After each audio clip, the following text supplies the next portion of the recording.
पहले मैं आपके सवाल का पहला चीज वाज़ेह कर दूं कि अमेरिका और इसराइल की जो रिलेशनशिप की नौइयत है उसको समझना जरूरी है। देखिए, अमेरिका और इसराइल जो है दुनिया के दो करीब तरीन इत्तेहादी हैं, लेकिन इसका ये मतलब नहीं है कि अमेरिका इसराइल के लिए जंग में शरीक होगा। इसका मतलब ये है कि सिफारती सतह पे जब ये मामला अक़वाम मुत्तहिदा में उठाया जाएगा तो इसराइल के खिलाफ जो करारदाद अभी पाकिस्तान ने यूएन सिक्योरिटी काउंसिल में पेश की, तो अमेरिका ने उसको वीटो कर दिया जंग बंदी की फलस्तीन के हवाले से। तो सिफारती सतह पे वो इसराइल को प्रोटेक्ट करेगा। इसराइल का जो तमाम तर जंगी असलहा है वो तमाम तर अमेरिका का दिया हुआ है, ठीक है, ये दूसरा लेवल है। लेकिन अब उस जंग में अगर वो किसको टारगेट करता है और किस तरह इस्तेमाल करता है, ये मामला इसराइल का यकतरफा है। तो इस तीसरी बात इस हद तक ठीक है, और अभी मार्को रूबियो का भी जो बयान आया है कि ये इसराइल की एकतरफा कार्रवाई है, ये एक बहुत बड़ा सिग्नल है ईरान की क़यादत के लिए कि जवाबी कार्रवाई में ईरान जो है सिर्फ अपने अहदाफ को इसराइल तक महदूद रखे और इस खित्ते में अमरीकी मफादात बेसिस को निशाना ना बनाए। ये एक बहुत इंपॉर्टेंट मैसेज है कि एक जानिब वो दिफाई सपोर्ट तो करता है इसराइल की, लेकिन वो अपने मफादात को प्रोटेक्ट भी करना चाहता है। अच्छा, अब मैं आपको वाज़ेह करके बता देता हूं कि किन 3 तरह के टारगेट्स को अभी तक जो इतलात मुसद्दिका आई हैं इसराइल ने निशाना बनाया है, जो बहुत एक्सेप्शनल है और बहुत एक्स्ट्रॉर्डनरी है। एक तो जिस तरह आपने अभी सुना कि जो उनके पासदारान इनकलाब के सरबराह हैं, वो आप यूं समझें कि उनका सबसे इम्पोर्टेंट जो मिलिट्री लीडरशिप है वो अब इस हमले में शहीद हो गई है। तो ये एक हाईएस्ट लेवल की एस्केलेशन है। उनकी मिलिट्री की डिसीजन मेकर को आपने, जो कि डायरेक्टली आंसरेबल सिर्फ उनकी आइडियोलॉजिकल लीडरशिप को होते हैं, आयतुल्लाह खामेनाई को, उनको उनके आप यूं समझे फौजी मुशीर और फौजी जो टॉप डिसीजन मेकर है उनको शहीद कर दिया गया है। तो ये बहुत बड़ी एस्केलेशन है। दूसरी बात ये कि उनकी एटमी तनसीबात को नुकसान पहुंचाया गया है, और तीसरी बात कि उनके एटमी साइंसदानों को भी निशाना बनाया गया है। तो ये बहुत बड़े लेवल पे ये कार्रवाई की गई है। दूसरी बात कि अब मुमकिना रद्द-ए-अमल ईरान का क्या हो सकता है। ईरान का जो रद्द-ए-अमल है मैं समझता हूं कि वो 4 लेवल पे होगा, क्योंकि ये पिछले तकरीबन ईरान के इनकलाब के बाद सबसे बड़े पैमाने पे ईरान के खिलाफ बराह रास्त जारियत है कि उसकी मिलिट्री लीडरशिप को भी शहीद किया गया है, उसके एटमी प्रोग्राम को भी टारगेट किया गया है और उसके एटमी साइंसदानों को भी टारगेट किया गया है। तो मैं समझता हूं कि पहला लेवल जो होगा वो इनके जो हलीफ इत्तेहादी मुताहरिब कुव्वतें हैं, जिसमें हूतीज हैं, हिजबुल्लाह है, उनके जरिए से भी इसराइल को निशाना बनाया जाएगा। दूसरे लेवल पे ईरान के पास बहुत बड़े पैमाने पे ड्रोन तैयारे मौजूद हैं, खासतौर पे कामिकाजी और लोइटरिंग म्यूनिशन, जो कि वो यूक्रेन वॉर के दौरान रूस को भी बेचता रहा है यूक्रेन के खिलाफ इस्तेमाल करने के लिए। उनका बहुत बड़े पैमाने पे इस्तेमाल हो सकता है इसराइली एयरफोर्स के बेसिस और मिलिट्री इंस्टॉलेशंस के खिलाफ।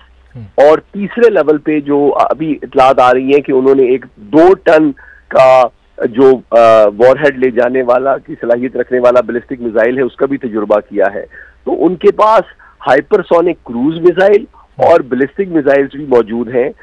जो कि वो इसराइल के एयर बेसिस जहां से इन तैयारों ने टेक ऑफ किया था हमलों के लिए, और साथ ही साथ उनका जो सेंटर पीस है न्यूक्लियर प्रोग्राम का इसराइल का, जिसका नाम है डिमोना न्यूक्लियर रिएक्टर, जो कि उनके न्यूक्लियर प्रोग्राम का सबसे इम्पोर्टेंट फैसिलिटी है। मैं तवक्को करता हूं कि इसके इम्कानात हैं कि इन 2 फैसिलिटीज को ईरान अपनी जवाबी कार्रवाई में निशाना बना सकता है। तो इस वक्त देखना ये है कि इस वक्त 4 लेयर्स हैं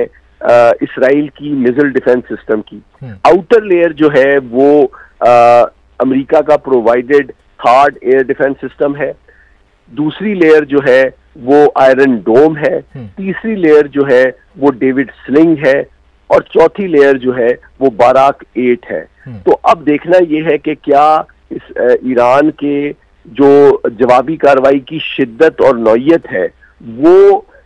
इसराइल के 4 लेयर्ड जो मिसाइल और एयर डिफेंस सिस्टम है उसको नाकाम बना के अपने अहदाफ को कामयाबी से निशाना बनाते हैं, या पिछले हमलों की तरह इनको भी गिरा दिया जाता है। तो अब आने वाले चंद घंटे जो हैं और दिन बदकिस्मती से मैं समझता हूँ इस खित्ते में कशीदगी में बहुत तेजी से इजाफा होगा। और लेकिन अभी ईरानी ये भी देख रहे होंगे कि जो इसराइली जहाज हैं उन्होंने किन ममालिक की फ़ज़ाई हुदूद को इस्तेमाल किया है,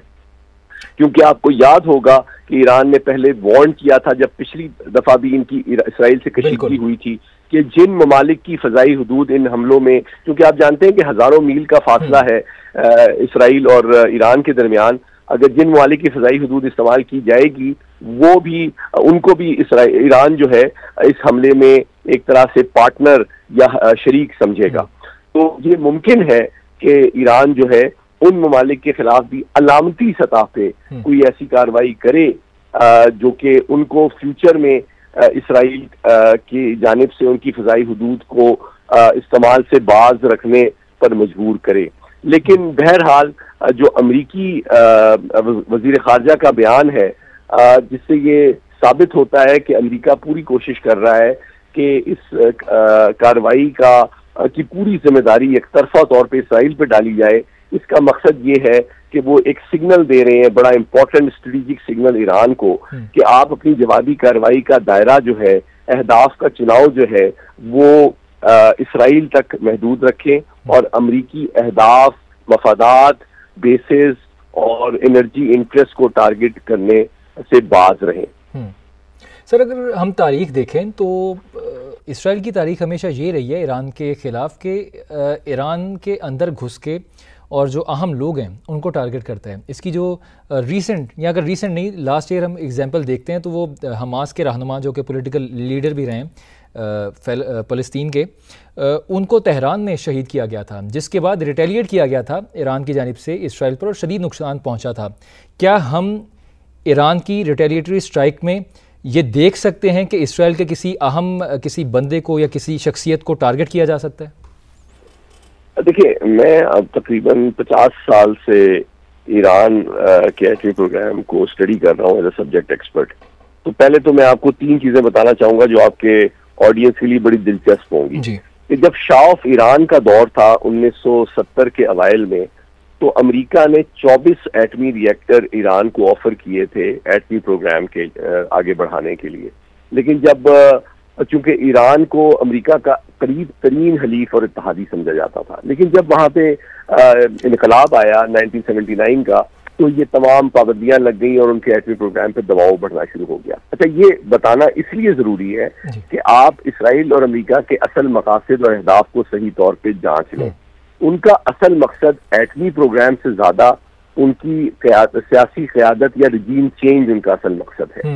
तो अगर शाह ऑफ ईरान की हुकूमत होती है तो अमेरिका खुद उनको 24 न्यूक्लियर रिएक्टर 1970s में ऑफर कर रहा था, और आज जो इंटरनेशनल एटॉमिक एनर्जी एजेंसी की वेरिफिकेशन के साथ साथ उनको दीगर ममालिक चीन या रूस जो उनको एटमी टेक्नोलॉजी दे रहे हैं उसकी भी मुखालफत अमेरिका और मगरबी ममालिक कर रहे हैं। तो इससे ये साबित होता है कि मसला सिर्फ एटमी टेक्नोलॉजी का नहीं है, मसला इस बात का है कि मगरबी ताकतें और इसराइल को ये तशवीश है कि किन हाथों में ये टेक्नोलॉजी है। ईरान की क़यादत कौन सी है, क्या उनके पास ये सलाहियत होनी चाहिए या नहीं, ये असल सवाल है। पहली बात तो मैंने ये बता दी। दूसरी बात ये है जो आपने बात की कि उनके साइंसदानों को निशाना बनाने की बात है, तो ये कम से कम 20 साल पे मुहित ये तारीख है कि मुख्तलिफ औकात पे उनके जो चोटी के एटमी साइंसदान हैं उनको डायरेक्ट एयर अटैक के जरिए से नहीं बल्कि इंटेलिजेंस ऑपरेशन के जरिए से मुसाद हलाक करने की कोशिश करती रही है, और कई दफा उनकी ये कोशिशें कामयाब भी हुई हैं। ईरान के अंदर पुरस्कार हालात में बहुत से उनके अहम चोटी के एटमी साइंसदान जो हैं वो शहीद किए गए हैं, और ताकि उसका मकसद भी ईरान के एटमी सलाहियत को सिर्फ टेक्निकल नुकसान पहुंचाना नहीं है बल्कि वो जहन और वो अफराद का खात्मा भी है जो जिनके हाथ में ये प्रोग्राम है या जो इसको आगे बढ़ा रहे हैं। तो ईरान के एटमी साइंसदान हमेशा से इसराइल की हिट लिस्ट पर रहे हैं, लेकिन आज एक एस्केलेशन का एक एक्सेप्शनल एक्स्ट्रॉर्डिनरी लेवल इसलिए अचीव हो गया है कि ईरान का जो पॉलिटिकल, आइडियोलॉजिकल और मिलिट्री स्ट्रक्चर है उसमें पासदाराने इनकलाब की सरबराह जो हैं, आप यूं समझें कि ईरान के पावर स्ट्रक्चर में सेकंड मोस्ट पावरफुल आदमी है। मैं आपको बिल्कुल फ्रैंकली बता रहा हूँ। मतलब मैं अगर आपको ये कहूं कि आपको याद होगा कि जब कुछ मिसाइल ईरान से लॉन्च हुए थे, पाकिस्तान में गिरे थे, तो मैंने तजिए के तौर पे कहा था, जब उनके सिफारतकार वगैरह बात भी कर रहे थे कि भाई आप सिफारतकारी तो कर रहे हैं और हम चाहते हैं, लेकिन क्या पासदाराने इनकलाब आपसे पूछ के हमला करते हैं? बात यह है कि पासदाराने इनकलाब जो है वो फौजी कुव्वत है ईरान की, जो कि उनकी आप यूं समझें कि उनकी सियासी और सफारती लीडरशिप को जवाबदेही भी नहीं होती, और वो सिर्फ उनकी आइडियोलॉजिकल लीडरशिप जो उनके हैं रहबर सैयद अली खामेनाई, उनको जवाबदेह होते हैं डायरेक्टली। तो अगर उनको शहीद किया गया है पासदाराने इनकलाब की लीडरशिप को, तो इसका मतलब है कि ईरान के सेकंड मोस्ट पावरफुल शख्स को बराह रास्त हमला करके शहीद कर दिया गया है। ये एक बहुत बड़ी एस्केलेशन है। आप यूं समझें कि पाकिस्तान इंडिया की वॉर में अगर आप डायरेक्टली उनके आर्मी चीफ को हलाक कर दें, तो ये बहुत बड़ी एस्केलेशन है, डिलिबरेट है। और इसके बाद अब दो फैक्टर्स बड़े इंपॉर्टेंट हैं। एक तो ये कि जाहिरी तौर पे मैं समझता हूं कि ईरान का रद्द-ए-अमल आएगा, और मैं ऑलरेडी आइडेंटिफाई कर चुका हूं कि उनके वो एयर बेसिस जहां से इन तैयारों ने टेक ऑफ किया होगा उनको, और उनका जो डिमोना न्यूक्लियर रिएक्टर है, इनको मुमकिन तौर पे जो ईरानी ड्रोन्स और मिसाइल्स हैं वो निशाना बना सकते हैं। लेकिन जो इम्पोर्टेंट बात है वो यकीनी तौर पे उनकी जो मिलिट्री लीडरशिप है उसको भी निशाना डेफिनेटली ईरान बना सकता है। लेकिन असल बात यह है कि ईरान के पास वो एयर डिफेंस सिस्टम नहीं था जो कि इस तरह के हमलों के खिलाफ उसको एक मुअस्सर दिफा प्रोवाइड करता, जबकि इसराइल का जोग्राफिया भी बहुत छोटा है। आप जरा जोग्राफिया को समझें, ईरान का रकबा पाकिस्तान से तकरीबन डबल है, तो आप पूरी 1.6 मिलियन स्क्वायर किलोमीटर के रकबे को तो डिफेंड नहीं कर सकते एक एयर डिफेंस सिस्टम से। इसराइल का रकबा तो पुठवार से भी छोटा है, और वहां पे दुनिया का बेहतरीन air defence system multi layered 4 layers में मौजूद है। तो उसको पेनिट्रेट करना, डिफीट करना और टारगेट्स को हिट करना टेक्निकली, मिलिटरीली, ऑपरेशनली कोई बहुत आसान काम नहीं है। तो अगर ईरान हमला जवाबी करता भी है तो अब देखना ये होगा कि उसमें से कितने % मिसाइल्स, रॉकेट्स और ड्रोन जो हैं उस 4 लेयर्ड एयर डिफेंस सिस्टम को डिफीट करने के बाद कामयाबी से अपने अहदाफ तक पहुंचते और नुकसान पहुंचाते हैं। क्योंकि पिछली दफा जो 2 दफा इनके दरमियान एक्सचेंजेस हुए थे उसमें अलामती तौर पे तो ईरान ने बहुत बड़े पैमाने पे जवाब दिया था, लेकिन दर हकीकत उनके मतलब इसराइल की दिफाई सलाहियत को कोई खातिर ख्वाह बड़े पैमाने पे नुकसान नहीं पहुंचा था। वो एक अलामती इजहार था ईरान की सलाहियत का और ख्वाहिश का कि जी हम जवाब दे रहे हैं और दे सकते हैं और देना चाहते हैं, लेकिन कोई बड़े पैमाने पे इसराइल की दिफाई कुव्वत को इस ईरान ने नुकसान पहुंचाया नहीं था। ये भी एक हकीकत है। अच्छा सर, ये भी फरमाइएगा कि इस तनाजुर में इस जंग के पाकिस्तान पर क्या असरात होंगे, और जिस तरह इंडिया पाकिस्तान की जब जंग हुई थी, कशीदगी हुई थी, तो ईरान ने एक मेजर रोल प्ले किया था आर्बिट्रेशन में,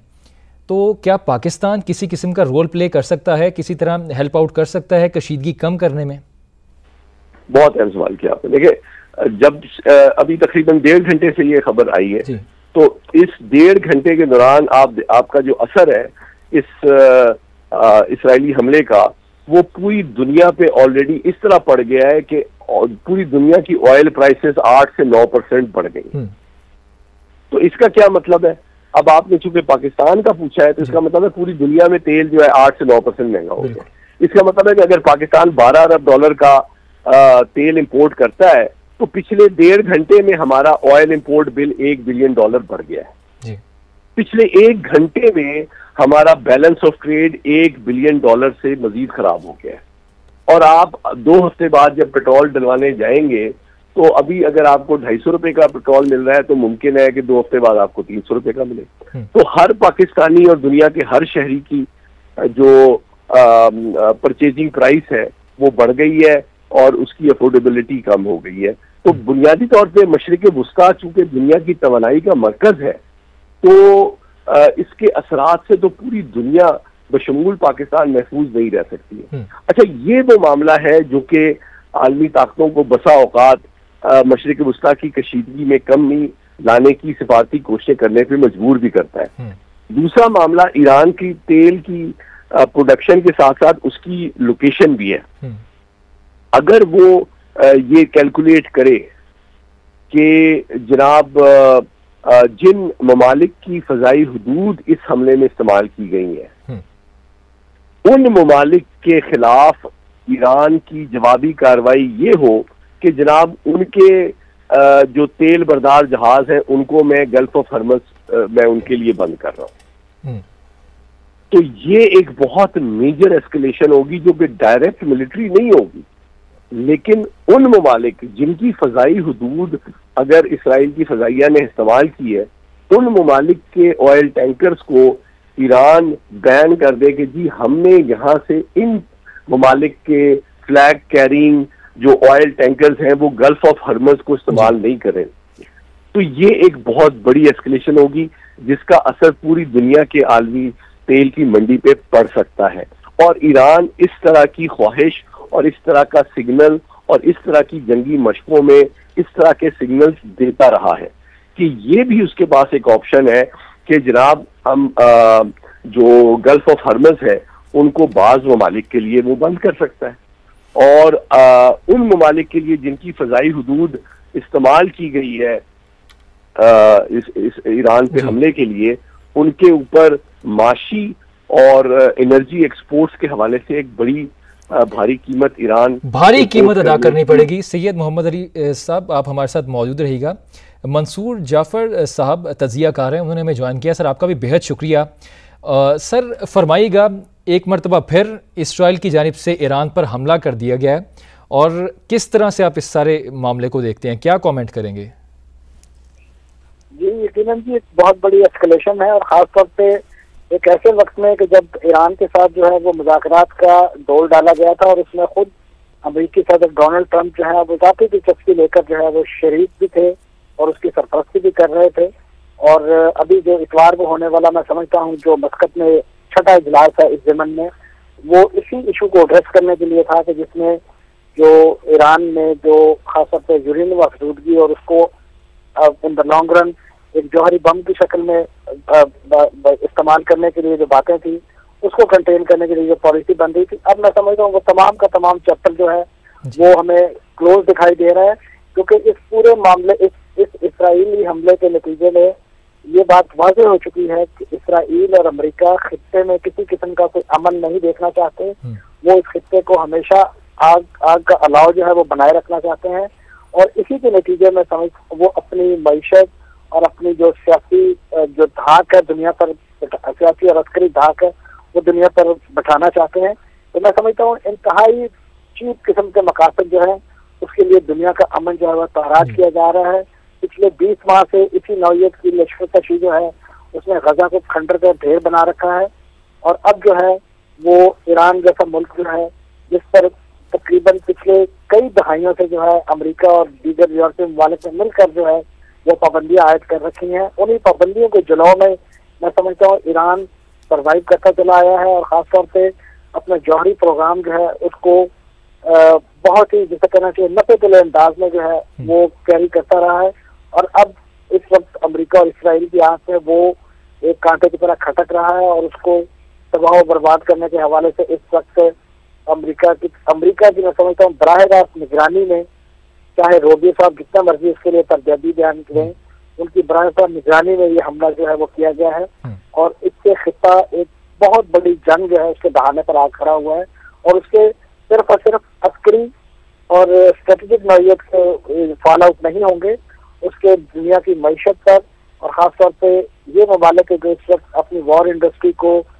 चलाने के लिए, बढ़ाने के लिए इस नौयत के मैदान जंग जो है वो आयर रोड से जाने की प्लानिंग करते रहते हैं, ये उनके मफादात पर भी कारी ज़र्ब लगने जा रही है। ठीक है सैयद मोहम्मद अली साहब, मैं आपकी तरफ आऊँगा। सर अगर आज जो कशीदगी हुई है ईरान और इसराइल के दरमियान, इसको हम सेम एक महीना पहले जो इंडिया पाकिस्तान के दरमियान कशीदगी हुई है उस तनाजुर में देखें तो इंडिया को एज एन एग्रेसर दुनिया ने देखा और पाकिस्तान को डिप्लोमेटिकली बहुत सपोर्ट मिली, अदर देन पाकिस्तान ने जो इंडिया के साथ किया, उनका हशर नशर किया।